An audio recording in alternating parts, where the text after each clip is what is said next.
Philippine folktales and legends, The Two Jars. Andong and his wife, Damo, lived near a river. Andong was a lazy man. He hated work. Damao often scolded him for his laziness. One day, Damao said, "How lazy you are, Andong. You don't want to work. You stay in the house all day. All you do is to wait for what our neighbors give. Aren't you ashamed? Why don't you go to the river and catch some fish for supper?" "I'd never ask our neighbors to give us food," Andong replied. "If they continue to give us food without of asking them, it's not my fault." The couple's neighbor was generous. They often gave the couple food knowing that Andong was too lazy to work. So Damao scolded Andong again and again. "All right," he said at last. "I'll go to the river and fish for supper." I had become dark, and so he took a lamp to help him find the way. He also took a basket along to put the fish in. On the way to river, he had to pass by two mango trees. Under each tree stood an earthen jar. Andong ran to the first jar. He looked for in the jar and saw that it was full of gold coins. He ran to the other jar and like the first, it was full of gold coins too. "I came here to fish," Andong said. "I must catch some fish or else my wife will have nothing to eat for supper." Off he went to the river and began fishing. There were lots of fish and soon his basket was filled with them. "I think I have caught enough fish for supper today," Andong said, and away he went, stopping for a while near the mango trees to take another look at the gold coins. When he got home, he told Damo about the two jars and the gold coins in them. "What did you get some?" Damo asked. "If we had them, you would not have to go to the river to fish. If we had all the money, we would be rich." Their two nearest neighbors, Anong and Apyong, had heard Andong tell his wife about the two jars full of gold coins.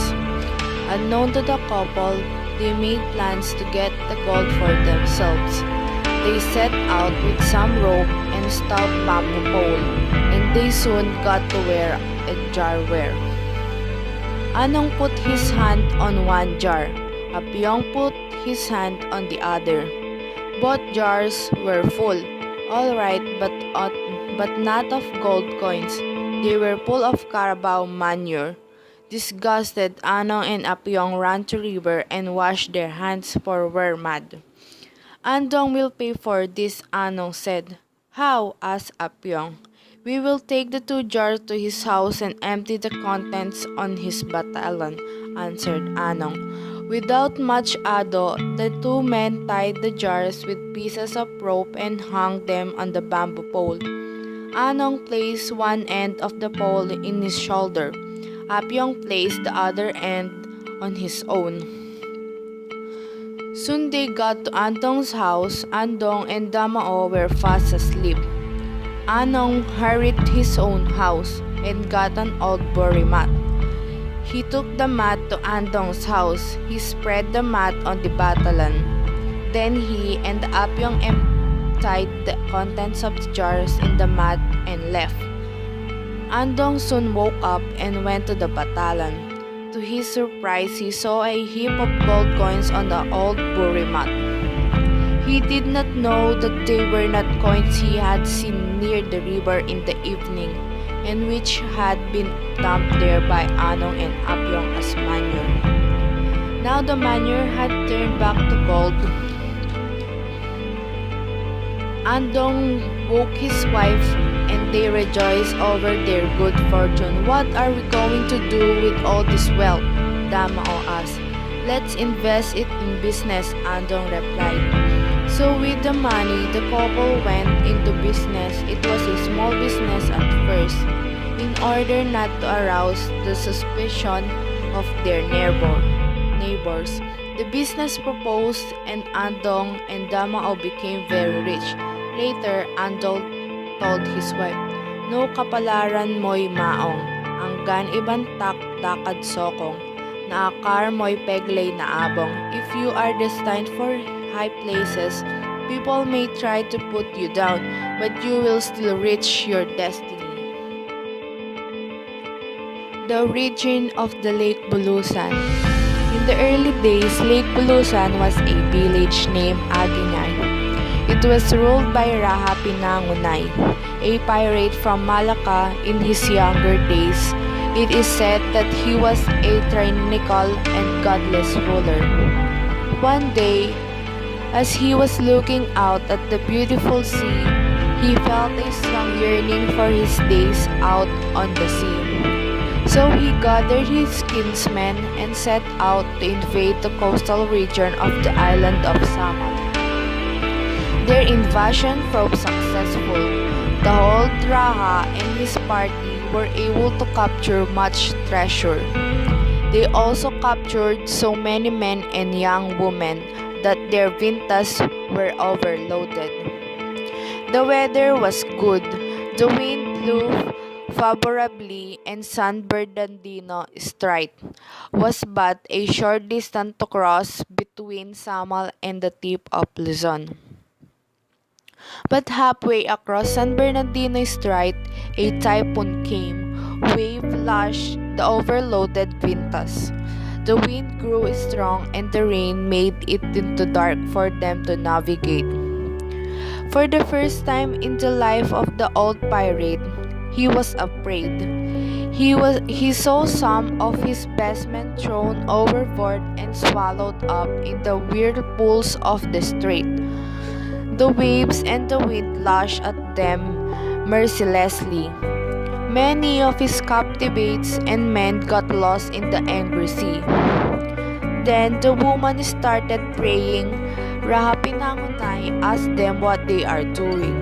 They told him that they were asking heaven for help. The pagan Raha promised them freedom if their prayers could stop the typhoon. The women went on with their prayers, and after a while the wind and the waves started to abate. Then the angry sea became calm. The sun came out, shining radiantly in the sky, and the wind blew favorably toward the sun. However, half of Raha Pinangunay kinsmen had been lost at sea, and this made him angry. Late that afternoon, his fleet of bintas, loaded with captives, landed safely on the shore of Binorongan, seaport of Agingay. Everyone was glad, and the women were happy because Raha Pinangunay had promised them their freedom. But he had changed his mind. He had them tied together and hid up in the mountain trail to his village. His captives walked all the way of his mountain hideout that night. When they got to the village, he had them look up and given only little food to eat. The following day, the captives were taken out of the kaingin to work as slaves. They could not escape because ropes were tied around their waists. The followers of Pinangunay stayed in the village, and them slaves worked in the kaingin for them. This went on for some time. One day, a woman slave went to see the powerful Raha in this palace. She reminded him about his promise to free his captives. At this, the Raha only laughed and said, "I was not only lying. Now that I am on solid ground, I am heaven." He had hardly finished saying so when a water sprout dropped from the sky and crashed down upon his palace. The sky opened up, and it rained and rained until the village sunk underwater. The village was turned into a lake. The rain did not stop until the lake overflowed its banks. Nobody was safe among the proud inhabitants of the village. The slaves, however, he had been working out in the kaingin and were safe. Their guards ran into the forest for their lives, and the slaves themselves free. They settled down in the lower part of the district. They called their settlement Bulusan. In Bicol, Bulusan means the palace where water flows. The settlement became the town of Bulusan in Sorsogon, and the lake became Lake Bulusan. Mama Ingo and his friend Siso. There once lived two friends, Mama Ingo and Siso. Wherever Mama Ingo went, Siso followed. However, Mama Ingo was boastful while Siso was humble. One day, Mama Ingo told Siso, "Tomorrow is the big market day. Let's go to the market and I'll show you how powerful I am. Everybody in the market respects me. All the vendors are my friends. I can get anything I want without paying for it. Bring a big basket to put in all the things we should get." Siso did not believe Mama Ingo. He wanted to find out if Mama Ingo was equal to his boast. So he said, "I want a pair of shoes, Mama Ingo. I want some food for my family. Can you get this without paying for them?" "You'll see," replied Mama Ingo. Next morning, Mama Ingo and Siso went to the market and entered a shoe store. Mama Ingo greeted the storekeeper politely. He raised his hat and put his on again. "I'm here," he told the storekeeper. "I want those shoes for my friend," he added, pointing to the shoes he wanted.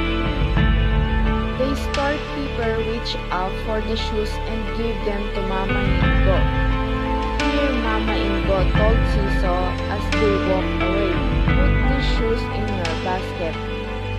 Mama Ingo and Siso went to the other storekeepers and vendors. They took many things. Siso was surprised to see that Mama Ingo did not bother to pay for any of the things they took. The storekeepers and vendors did not complain. Siso wondered more and more. At last, the basket was full of goods. Siso could hardly carry it and being tired, told Mama Ingo, "I'm convinced that you're a powerful man indeed. Please teach me how to be as powerful as you are." "That's easy," Mama Ingo said. "On their way home, borrow my hat and do what I did." So Siso borrowed Mama Ingo's hat and the next morning and hurried off to the market. He greeted the vendors politely and said, "I'm here. I want that piece of meat." The vendors gave Siso the meat he wanted. "You forgot the payment," the vendor added as Siso turned to go. Siso hurried away and lost himself in the crowd. Next, he went to a merchant selling clothes. He told the merchant to give him 10 meters of cloth. The merchant measured off 10 meters of his most expensive cloth, gave it to Siso and waited for Siso to pay. Again, Siso left without paying and managed to lose himself in the crowd. Siso next entered a shoe store. It was the same shoe store that the Mama Ingo had gone to the day before. Siso pointed to a costly pair of shoes and said, "I want those nice shoes."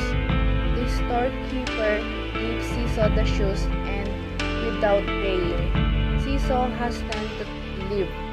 This time, the storekeeper was able to grab Siso, after which Siso was put in jail. Siso did not know that Mama Ingo had paid for his purchase in advance. The Mermaid of Angono. Once upon a time, Laguna Bay was a deep, deep lake. Only a few small villages stood around it. As time passed, one of those villages became a barrio called ANAYO. The little boys and girls bathed in the shallow edge of the lake where the water was clear. Now and then, a little boy or girl would disappear while bathing in the clear water. The boys and girls could not have drowned because every child in the village was an expert swimmer. With their nets and bangkas, the villagers looked and looked for every lost child, but none of them was found. One day, a stranger came to Angono to preach the Christian gospel. The stranger was well received by the people. They listened to his words of wisdom of his faith in God. The villagers asked the strangers to live among them, and he did. They taught him their language and told him about the children who had disappeared in the lake. The villagers were worried. They took their bangkas and rowed to where the strangers had vanished. They scoured the wooded area with their nets and dived underwater, but there was no trace of the stranger. At last, they gave him up for lost. Like their children, the stranger was not dead. He walked under water and entered a cavern. He walked on until he came to an underwater palace. There he found many children playing, and he saw how many happy they were. The stranger walked on and came to a beautiful chamber made of mother of pearl. "Welcome, stranger," said a sweet voice. "What has brought you to our sea kingdom?"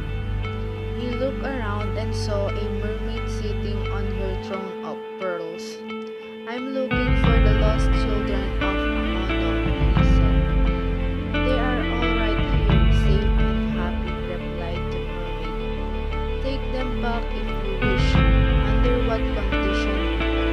"On condition that their parents are good and teach them to be good," replied the mermaid. "I will gladly do that," he promised. The mermaid showed the stranger around her kingdom and invited him to stay for a week or longer. The week passed, 2 weeks, and one early morning while some women were washing clothes on the stones at the edge of the lake, the stranger appeared. He walked toward them in the water. They all ran to meet him and were very happy to see him again. He told them that their children were all alive, safe and happy in the underwater kingdom.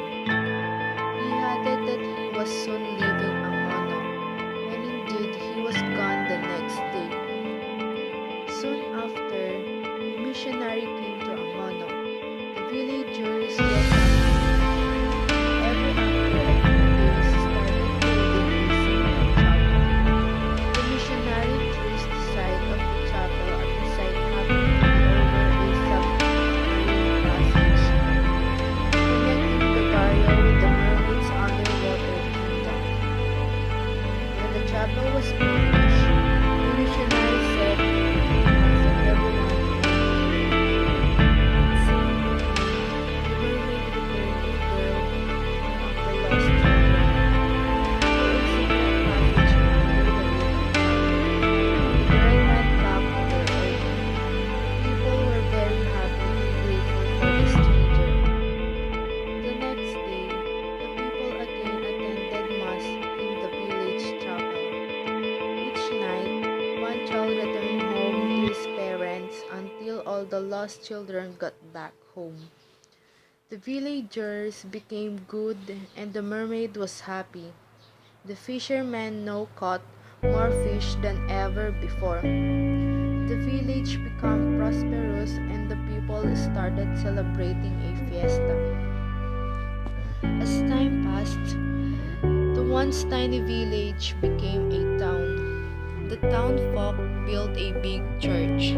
Their fish catch was always plentiful and they were a happy people.